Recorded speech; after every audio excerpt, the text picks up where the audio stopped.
Bonjour à tous et merci d'être venus à ce Café du Patrimoine, aujourd'hui consacré à Notre-Dame de Paris.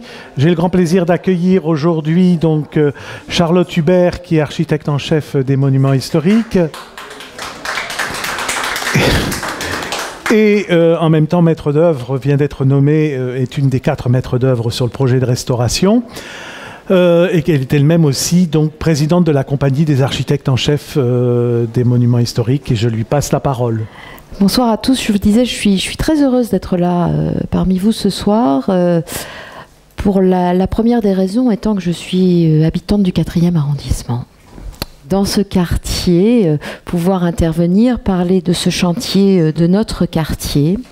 Je suis en effet architecte en chef des monuments historiques, jeune architecte en chef puisque j'ai été nommée il y a 2 ans, et j'ai été élue présidente de la compagnie des architectes en chef des monuments historiques, qui est notre association qui nous regroupe, à la fin de l'année dernière. Je viens vous parler de Notre-Dame de Paris, de l'intérieur. Essayer de vous donner quelques informations, où on en est, qu'est-ce qu'on fait. Une présentation que je pense faire assez rapidement, peut-être pour, comme vous habitez, pour certains dans le quartier, vous connaissez certainement un peu le sujet. Qui ne le connaît pas, il a été tellement écrit de choses sur Notre-Dame. Vous avez peut-être des questions et peut-être laisser du temps au débat. On va commencer le 15 avril dans la soirée, avec ces images. J'avoue que je parlais avec une habitante très proche de Notre-Dame, et on se disait qu'on a pris un choc et qu'il faut maintenant nous remettre. C'est vrai. On a touché la notion de l'impossible et de l'éternité, ce moment-là. Personne n'y croyait. Moi, j'ai été avertie par un bandeau d'informations sur mon téléphone portable disant grave incendie à Notre-Dame de Paris. Et j'ai un mari qui m'appelle et qui m'a juste dit « Tu sais, c'est vrai et c'est affreux. » Voilà. Se précipiter à Notre-Dame, voir ça. J'étais au bout du pont de l'île Saint-Louis. Je n'ai pas pu rentrer tout de suite sur le site puisque le site était en cours d'évacuation des riverains, donc ils voulaient sortir tout le monde. Voir cette flèche, l'émotion immense de tous les gens autour, et ce qui m'aura marqué surtout, c'est tous ces passants. On était tous ensemble, serrés, et qui disaient non, non, elle ne va pas tomber, la flèche, elle ne va pas tomber. Et l'œil halluciné, où moi j'avoue, j'ai dit au monsieur à côté de moi, si, et c'est nous qui allons la voir s'effondrer. Donc le choc de ce moment où elle disparaît, où les toits s'effondrent, et où on se dit jusqu'où ça va aller.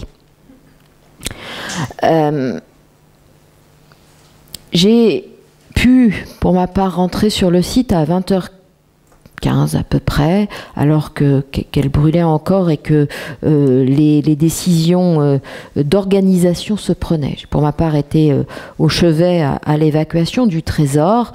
Et alors évidemment, je ne vais pas résister au plaisir de vous montrer quand même de beaux dessins, les dessins d'Eugène Viollet-le-Duc, la façade occidentale.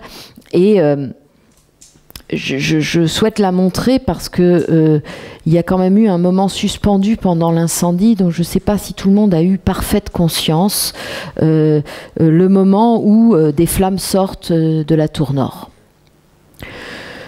Où là, on est, je vous avoue tous, on était un certain nombre de membres du service des monuments historiques, incapables de parler, et on s'est tous dit, si le beffroi nord prend feu, la tour nord s'effondre. Et si la tour nord tombe, la tour sud, elle suivra peut-être.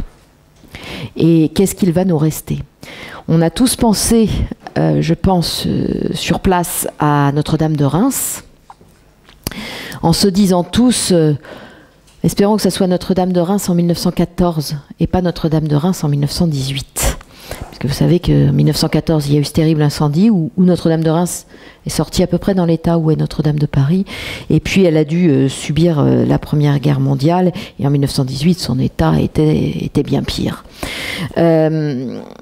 Donc ce moment où l'on se dit ça n'est pas possible, là on avait finalement peut-être intrinsèquement fait le deuil de la charpente et de la flèche, mais on s'est dit non, on va quand même garder le reste. On l'a beaucoup dit, merci aux pompiers de Paris à ce moment-là, qui ont réussi à doucher les tours et à la sauver.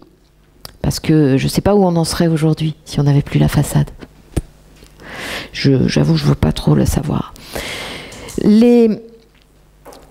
Une coupe, très belle coupe encore de Genneviève-le-Duc, coupe sur la nef. Je vous montre ces dessins parce que les dessins actuels, ou de l'état juste avant l'incendie, du 14 avril 2019, comme les dessins actuels n'existent pas encore. Notre-Dame de Paris n'était pas relevé, du moins entièrement dessiné avant l'incendie. Alors il y a des prises de scan et de nuages de points un peu partout qu'il faut assembler. Ce travail n'était pas fait, donc. Puis en plus ces dessins sont particulièrement beaux et parler de Genneviève-le-Duc, surtout en ce moment, fait pas beaucoup de mal. Donc voilà. Ce dessin pour vous montrer, pour être assez précis, parce que au lendemain de l'incendie,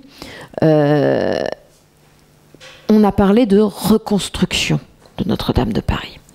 On en parle toujours. C'est un terme qui est, à mon sens, abusif. On va parler de restauration de Notre-Dame de Paris. Puisque, et sur cette coupe, on peut le voir très précisément, ce qu'on a perdu, ce sont les grandes charpentes et toitures hautes, ces parties-là, la flèche, bien entendu, toutes ces parties-là. Mais en dessous, tout est là. Quelques parties de voûte ont cédé, on va en parler. Mais tout ça, finalement, a été très peu touché. Alors ce qu'il faut dire aussi, c'est que Notre-Dame de Paris, le 14 avril 2019, n'était pas dans un état de conservation impeccable. Elle partait pour une longue campagne de travaux sur plusieurs années qui commençait par la flèche, hein, on le voit encore aujourd'hui avec l'échafaudage qui est en place, et puis qui allait se prolonger sur le chevet. Elle avait besoin de travaux. Donc je ne vais pas vous dire que sous cette ligne de toit tout est impeccable, non, mais ça ne l'était pas avant. Donc à l'impossible, nul n'est tenu. Donc au matin du 16 avril, on se rend compte de ça, que ce sont les parties hautes qui ont disparu, et on se rend compte surtout que c'est un chantier énorme, complètement hors norme, avec un défi calendaire qui nous est donné par notre président de la République, 5 ans, dont on pourra parler, et quelque part salutaire. C'est-à-dire que il faut se donner des échéances assez courtes. On ne va pas supporter d'être privé de rentrer dans Notre-Dame de Paris, tous, pendant plus de 5 ans. Hein, c'est comme ça que nous l'avons pris, en tous les cas. En se disant, il faut qu'elle réouvre. On ne va pas dire, on se fermer, on verra quand est-ce qu'on pourra la réouvrir, ça va être très long. Non. On doit pouvoir la redonner à tous, et l'émotion planétaire qui nous a été montrée nous signale à quel point il s'agit là d'un bien commun appartenant à tous, et ça c'est peut-être le point le plus positif dans cette histoire, du moins pour les gens comme moi qui travaillons tous les jours sur les monuments historiques, qui les resteront, et à qui on envoie ce signal de dire c'est à nous tous ça, et ça c'est très très important. Un chantier hors norme, équipe un peu hors norme, du moins du côté de la maîtrise d'œuvre. Il y a un architecte en chef des monuments historiques en charge du monument, qui s'appelle Philippe Villeneuve, qui est en charge de ce monument, mais dont l'ampleur du chantier dépasse un peu les capacités humaines. Donc il a été fait le choix assez vite. C'est un choix raisonné entre les architectes en chef, j'ai la chance de représenter le corps, et le ministère, de faire une équipe de 4 maîtres d'œuvre. Pour pouvoir avancer plus vite, être plus fort, et puis une réquisition d'un certain nombre d'entreprises pour pouvoir commencer tout de suite. Voilà l'état intérieur de Notre-Dame au 16 avril. Alors, je vous présente des photos qui sont mes photos, qui sont des photos personnelles qui sont peu ou prou celles qui ont été beaucoup montrées dans la presse. Voilà le 16 avril, Notre-Dame, l'intérieur. Vous remarquerez que, ou le 17, vous remarquerez qu'un filet est déjà posé pour protéger ce dont on a beaucoup parlé, le vœu de Louis XIII, ces admirables statues de Coisevaux et Coustou qui ont été entièrement préservées. Comment on commence dans un cas pareil? C'est là la difficulté. Alors, nous, on a des réflexes quelque part. On pense beaucoup à nos prédécesseurs qui ont connu des situations comme celle-là. Alors, moi, ma circonscription, c'est la Marne, entre autres. Donc, évidemment, une pensée pour Henri Deneux, architecte en chef qui a pris en charge les édifices rémois après la Première Guerre mondiale. Comment on fait, par où on commence, quelque part. On regarde, on essaie de comprendre au plus vite ce qui se passe. On évacue toutes les œuvres d'art. On a beaucoup parlé des grands mets qui ont été évacués. C'est plus de 1000 œuvres d'art qui sont sorties de Notre-Dame en une semaine. Et dans des conditions d'inventaire et de protection absolument remarquables. Évidemment, c'est pas parce qu'on doit aller vite qu'on doit pas faire bien. C'est pas du tout le parti qui a été pris. Donc, et pour vous donner une idée, ces grands mets, ils étaient 13. Pour déposer un mets, il a fallu 10 personnes, un échafaudage et une journée par mets. Donc il fallait en déposer plusieurs évidemment par jour, mais c'est 10 personnes, voilà, parce qu'il faut monter l'échafaudage, déposer le tableau, l'emballer, redéposer, l'emmener au camion. Voilà. Tout ça a été déposé au musée du Louvre qui les a accueillis. Après, il y a de tout type d'objets. Il y a ces grands tableaux, puis il y a des petits formats, il y a des petits objets. Certains avaient pu être sortis dans la nuit de l'incendie, on en a beaucoup parlé. Finalement, assez peu, puisque l'incendie déclaré, les pompiers ne voulaient plus rentrer. Il y a un de nos confrères arrivé très tôt qui a eu un réflexe admirable de dire les saintes reliques et de dire aux pompiers les saintes reliques. Et donc on a pu aller chercher, les pompiers ont pu aller chercher les saintes reliques. Alors je ne vais pas prendre beaucoup de temps, mais vous imaginez 11h30 le soir alors que l'incendie n'est pas éteint, quand on a le coffret de la couronne d'épines entre les mains et qu'on se dit au moins on a sauvé ça. C'est des moments comme ça émotionnellement forts et suspendus parce qu'on se dit mais je suis dans la vraie vie ou dans le rêve ou dans le cauchemar d'ailleurs. Donc premier jour, on évacue toutes les œuvres. On voit cet état. On comprend ce qu'on avait compris la nuit. Moi, j'ai eu la chance de rentrer dans la cathédrale, dans les bas-côtés, la nuit de l'incendie, mais on comprend que tous les percements de voûtes ont été causés par des chocs. Celui-là, le plus grand, c'est le haut de la flèche. Vous avez vu la flèche qui s'est cassée en deux parties. La partie haute de la flèche est tombée à cet endroit, a cassé la voûte, l'a percée, et est tombée ici. Elle a fini de se calciner dans la nef, et c'est une photo du 17 avril parce que le 18 avril, ces deux colonnes, depuis le 18 avril, sont frettées puisque les pierres en partie basse ont subi le feu de la fin de la calcination de la flèche. Donc voilà les premiers travaux qu'on lance, on se rend compte de ça, et c'est pour ça que les entreprises sont réquisitionnées et qu'il faut aller très vite. Et voilà. En parallèle, on sécurise le pignon de la nord, côté rue du Cloître Notre-Dame, puisqu'en face, il y a des résidents qui doivent revenir chez eux, bien entendu, et il faut sécuriser au plus vite les parties proches des résidents.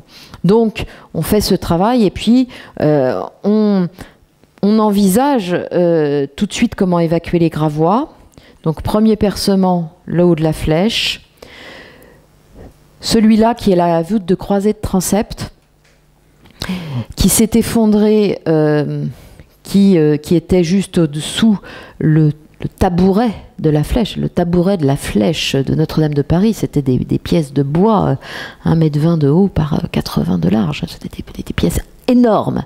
Et ça a été l'endroit qui a été en feu pendant le plus longtemps. On l'a très bien vu dans les images. C'est cet endroit qui était le plus rouge. Avec Moi, j'ai pu rentrer dans la cathédrale, vous voyez, à 1h30 du matin, la nuit du 15 au 16 avril, la voûte était encore debout. Elle s'est effondrée à 2h30 du matin, à force d'avoir pris le feu et d'avoir... et l'eau, assez peu sur les voûtes, hein, l'eau, mais d'avoir pris le feu. Elle s'est effondrée parce que le tabouret a lâché. Et puis, il y a quelques percements dans les voûtes du chœur, la croix qui est tombée, qui a rebondi, qui a fait un petit trou dans la voûte et qui a rebondi et qui est suspendue encore au-dessus des voûtes du chœur, qui est comme prise dans l'amalgame de plomb et de pierre au-dessus des voûtes du chœur, donc qui sera déposée plus tard. Et puis des poinçons de charpente qui ont cédé, donc qui ont créé des trous. Pas d'effondrement de voûte dû au feu, à l'eau, des chocs. Ça a été identifié très tôt et c'est très important parce que aujourd'hui, les questions d'instabilité, elles reposent surtout sur les voûtes qui sont instrumentées, toutes les 10 minutes, il y a des codes de prise, elles ne bougent pas. Elles sont surveillées. Et je vais vous l'expliquer, on a besoin de monter des planchers pour aller par le dessus, pour enlever les débris de charpente qui sont dessus et pour les toucher, pour les analyser. C'est ça qui prend un peu de temps. Donc voilà l'état, ces deux grands tas de gravois qui sont là en place. Un sentiment que je vous livre incroyable quand on rentre, parce que personnellement, mon histoire démarre avec Notre-Dame de Paris la nuit du 15 au 16 avril. Je la connaissais comme tout architecte en chef se doit de connaître Notre-Dame de Paris, mais je n'avais pas d'histoire avec elle et pas de connaissances particulières et très poussées sur le monument. Et donc, je ne la connaissais que pleine, comme on l'a tous connu, pleine de monde. On fait la queue pour y rentrer. Et là, la voir vide, et j'ose dire, alors moi, je le sens plus, mais il paraît que c'est encore le cas, qui sent le feu, qui sent mauvais. Et rentrer dans cet édifice, cette vue est assez incroyable, des vues assez fascinantes, comme celle-là. On est dans le bas-côté nord, la Vierge au pilier, symbole de Notre-Dame, qui trône, hein, c'est ce qu'on peut le dire, et qui n'a pas du tout été endommagée. Et qui est derrière ces gravois. Voilà la vue peut-être la plus marquante de Notre-Dame de Paris quand on rentre. Cette Vierge, alors vous voyez que derrière il commence à y avoir un petit bout d'échafaudage puisqu'elle a été démontée dès la première semaine, elle a été déposée. Elle a une marque dans le dos, une marque noire, une pièce de bois qui a dû lui tomber dans le dos, qui ne l'a pas ébranlée. Elle a une marque noire dans le dos. Et il y a un morceau de charbon dans les pieds du Christ qu'on a veillé à conserver en place.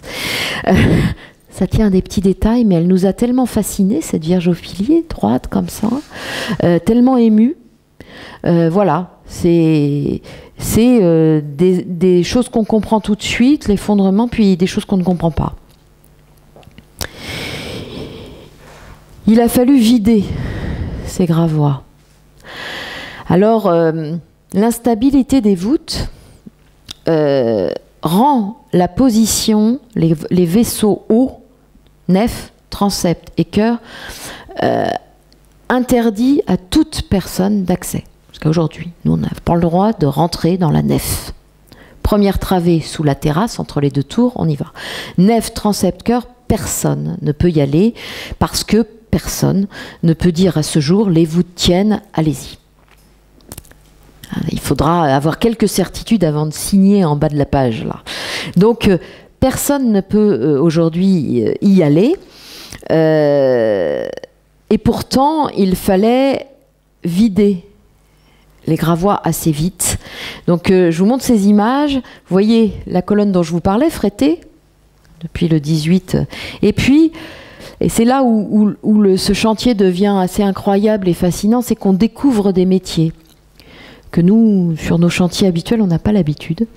On découvre qu'il y a des entreprises spécialisées en engins de déblaiement télécommandés. Voilà. Ça, ces machines sont télécommandées puisque plus pas un homme ne peut aller déblayer. Il n'est pas question que ne serait-ce qu'un quelconque ouvrier compagnon aille sous ces voûtes puisqu'elles sont interdites. Donc, ce sont ces engins téléguidés. Donc, l'opérateur est dans les bas-côtés. Hein, je vous ai dit qu'ils sont, eux, pas en parfait état, on l'a dit au départ, très empoussiérés, forcément, mais qui ne risquent rien, qui se mettent avec leur télécommande à guider des robots et qui sortent tous ces gravois qui ont un cheminement très précis, c'est-à-dire que de cette pelle, on met des gravois dedans, on les met dans le bas-côté. Les premiers qui prélèvent ce qu'ils souhaitent sont les policiers, hein, la police judiciaire. Il y a une enquête en cours qui prennent ce qu'ils veulent sous scellé.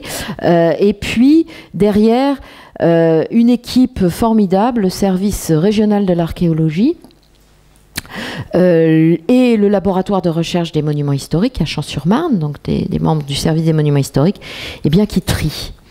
Et c'est un tri incroyable. Bon, moi, c'est peut-être le lieu qui m'émeut le plus à Notre-Dame. Ce sont ces grands chapiteaux que vous avez dû voir qui se multiplient. Hein. Il y en a eu un, puis maintenant il y en a un deuxième, où on entrepose l'ensemble des pierres, des bois. Et alors, si vous avez l'œil ici, c'est une cloche de la flèche qui a pu être sortie.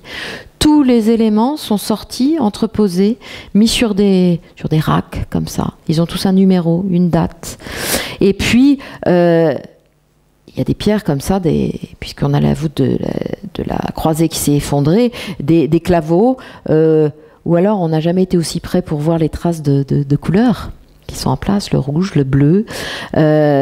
Tout cela, alors c'est la tâche qui nous attend dans les premières, sera mesurée, analysée.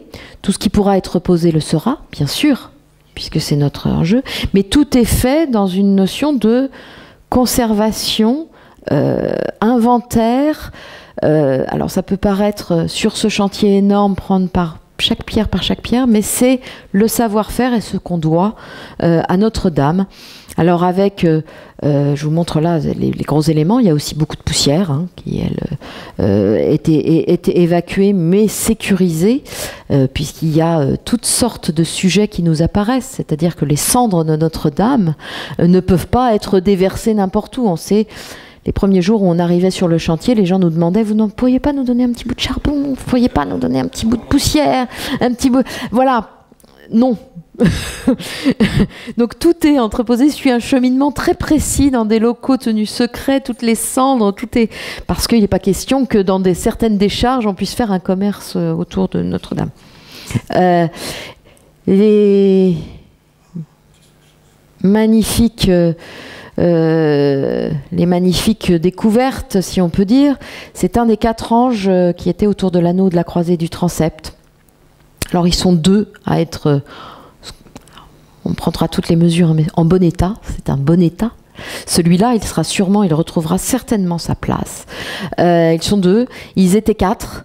Le 3e est en 3 morceaux, voilà, et le 4e n'a pas été retrouvé, et pourtant on a fini hein, ce tas de gravois. Donc il a dû être explosé, pulvérisé. Lui a dû chuter plus vite. Donc voilà le tri qui est fait, où on redécouvre et on inventorie Notre-Dame. Et puis en parallèle, il y a le grand chantier.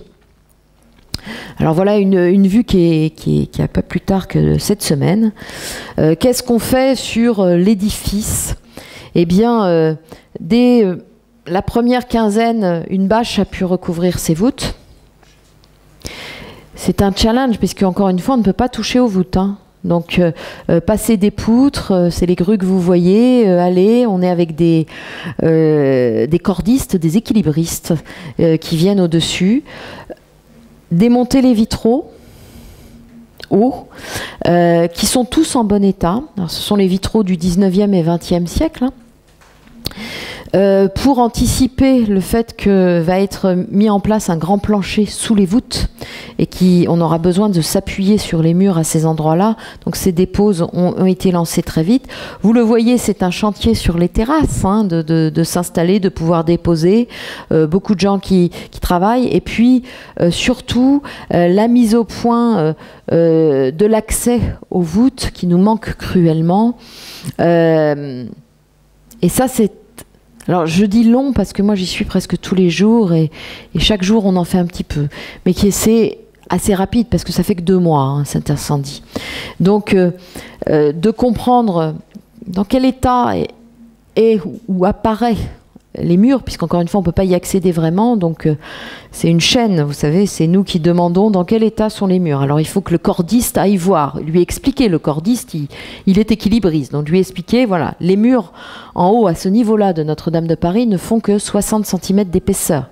Notre-Dame, depuis le XIIe et XIIIe siècle, est un lieu d'innovation incroyable, de technicité. Les voûtes font 15 à 30 cm d'épaisseur sur un édifice extraordinairement léger. La mise au point de l'architecture gothique, donc on essaye une stabilité extrêmement précise. Donc ces murs, 60 cm, ce qui est très fin. Pour un édifice pareil, endommagé sur, alors on demande de prendre la cote, on va voir le laboratoire, on demande de vérifier la cote suivant les photographies, est-ce que voilà, pour pouvoir faire des calculs d'ingénierie, endommagés sur 10 à 12 cm sur leur partie intérieure par le feu. Pour pouvoir poser un énorme plancher en haut qui nous permettra d'accéder par le dessus aux voûtes. Poser ce plancher, c'est ajouter du poids sur un édifice qui en avait un certain nombre, puisque il avait une charpente, un toit de plomb, et il en avait besoin. Mais il n'était pas endommagé sur le dessus. Et pour poser ce grand plancher, nous avons besoin de mettre en place de grands cintres d'étaiement sous chaque arc-boutant. Donc il y en a 28, les fameux arcs-boutants si fins. Voilà, 28 arcs-boutants qui font le tour de Notre-Dame de Paris. Au cas où il y aurait le moindre mouvement de voûte à la posée du plancher, il pourrait reposer sur les arcs-boutants, pourraient se décharger sur ces étaiments. Tout cela, évidemment, vous l'imaginez, prend du temps à concevoir, à dessiner, à discuter avec les entreprises pour qu'elles le mettent en œuvre, et puis surtout avec les entreprises sur place. Une fois qu'on a dit il faut mettre un cintre sous l'arc-boutant, ça paraît facile, sauf que il y a des reports de charges qui ne se font pas, qui s'était fait. On relit Viollet-le-Duc. Eugène Viollet-le-Duc, par exemple, là, vous voyez, c'est des détails, mais on a des semelles, ces petites semelles béton, puis avec des pierres par-dessus pour des facilités qui vont reprendre ces parties de cintre. Sous ces semelles, eh ben, il y a des piles de briques à construire dans les combles des bas-côtés, qu'Eugène Viollet-le-Duc avait construit pour restaurer les arcs-boutants, mettre en place des cintres qui lui permettaient de restaurer les arcs-boutants, qu'il a poliment démonté à la fin de son chantier, et que nous remontons pour mettre des cintres sous les arcs-boutants. Donc on retrouve une chaîne de travaux qui nous rappelle le 19e siècle. Donc nous sommes en train de faire tous ces travaux, après avoir sécurisé, je n'en ai pas parlé, donc les pignons, analysé les parties accessibles à la nacelle. Alors de bonnes nouvelles, les grandes roses du XIIIe siècle des 2 bras de transept sont en bon état, n'ont pas été endommagées. On se rend compte, c'est pour ça que j'ai insisté sur les voûtes qui avaient été endommagées par des chocs, que les voûtes ont rempli leur rôle d'isolation, en fait, entre intérieur et extérieur. On a compris aussi, les voûtes de Notre-Dame de Paris avaient une chape de mortier de chaux sur la nef et les transepts, voire de ciment pour certaines qui étaient du 19e siècle, la fin du 19e siècle. Très difficile à analyser. Pourquoi avait-on fait ces chapes? On a compris lors de l'incendie qu'elles avaient formidablement isolées. Malheureusement, le chœur n'en avait pas bénéficié. Les déposes de chimères, puisque les 2 tours, le beffroi nord a été très faiblement endommagé. Les sections de poutres nous ont mis à l'abri de l'endommagement qui aurait pu causer la perte de la tour, mais les angles regardant vers la nef et l'incendie ont été très endommagés. Des chimères ont été déposées, d'une grande complexité parce qu'il fallait aller les chercher, elles étaient très abîmées. Et comme je vous l'ai dit, tout est fait en imaginant tout reposer, restaurer et reposer. Donc ces chimères, elles ont été noyées dans du plâtre, dans des caissons de plâtre, pour pouvoir être comme frettées, cerclées et être déposées. On cassera le plâtre autour une fois qu'elles seront en bas et en voie de restauration. Mais ce qui nous occupe maintenant, c'est ce que vous verrez arriver la semaine prochaine, ces grands cintres qui vont remplir les arcs-boutants. Une dernière photo avant les questions, photo d'intérieur prise depuis la tribune de l'orgue, orgue qui a été totalement épargné, mais qui malheureusement est évidemment très empoussiéré. Donc il nécessitera une restauration très fine parce qu'il est empoussiéré, et puis nous en parlerons sûrement, poussière évidemment chargée en plomb. Mais l'orgue et son buffet, son magnifique buffet 18e siècle, n'est pas endommagé. Voilà les bonnes surprises qu'on a en rentrant au lendemain de l'incendie. Voilà, poussière, mais c'est tout. Vue donc depuis la tribune de l'orgue, la vue que je vous ai montrée précédemment n'est plus possible puisqu'on a ces filets qui... on est tout à fait réaliste. Hein. Si une voûte venait à s'effondrer, on aurait du mal à tout retenir par le filet, mais qui nous servent aussi de guide et pour voir s'il y a des morceaux qui tombent. Qu'est-ce qu'on recueille dans ces filets ? Depuis qu'ils sont mis en place, ils ont été mis à la fin de la première semaine après l'incendie, rien. Donc c'est une satisfaction. Voilà. Merci infiniment.